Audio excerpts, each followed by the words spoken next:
Сайлау күні 9741 сайлау учаскесі ашылып, онда 69 комиссия мүшелері қызмет ететін болады. Олардың дені қазір саяси дода өткізуге дайындалып жатыр. Ал бүгін Астанада учаскелік сайлау комиссияларына арнайы семинар өткізілді. Онда сайлау кезіндегі тәртіптер түсіндіріліп, сайлау учаскелерін қалай дұрыс жабдықтау керектігі көрсетілді.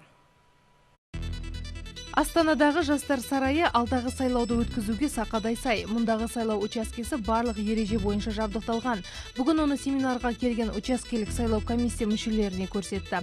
Жалпы саяси науқанның өтуіне Қазақстан бойынша 69 мың учаскелік сайлау комиссиясы атсалысады. Біз мына жерде мастер-класс өткізіп жатырмыз. Қалай учасканың несін дайындау керек, қандай хабарлық ақпарат болатын, сосын қандай кандидаттар президентке соларды көрсетіп, қай жерге қалай ақпаратқа ілігу керек, сол жерден схема учаскаларын көрсетіп. Заңнамаға сәйкес сайлау учаскелері бекітілген талаптар бойынша жабдықталуы тиіс. Мәселен, менің сол жағымда бұқаралық ақпарат құралдарының өкілдері, байқаушылар мен үміткерлердің сенімді өкілдері отыратын болса, менің оң жағымда сайлаушыларды тіркеушілер мен сайлау комиссияларының мүшелері отырады. Жалпы сайлау күні Қазақстан бойынша 10 мыңға жоқ сайлау учаскесі жұмыс істейді.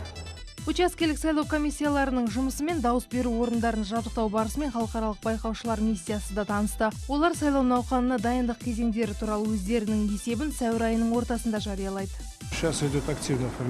Біз бірнеше сайлау учаскелерінің дайындық кезеңімен танысып шықтық. Алда арыздар мен шағымдарды қабылдайтын құзырлы орган өкілдерімен кездесуді жоспарлап отырмыз. Біздің байқаушыларымыздың көбісі өңірлерді аралап жүр. Олар күнде сайлау науқанына дайындық кезеңі бойынша есептерін жіберіп отырады. Ал миссия атынан дайындалған есеп шамамен 10 күннен кейін дайын болады. Айта кету керек, сайлау сайын берілетін ынталандыру сыйлықтары бұл жолы да қарастырылған. Оларды сайлау бөлімшесіне бірінші болып келген дауыс беруші мен кәмелет жасқа толып, алғаш рет сайлауға қатысатын азаматтар алады. Эльвира Тағайқызы, Әлібек Әлиев, Астана.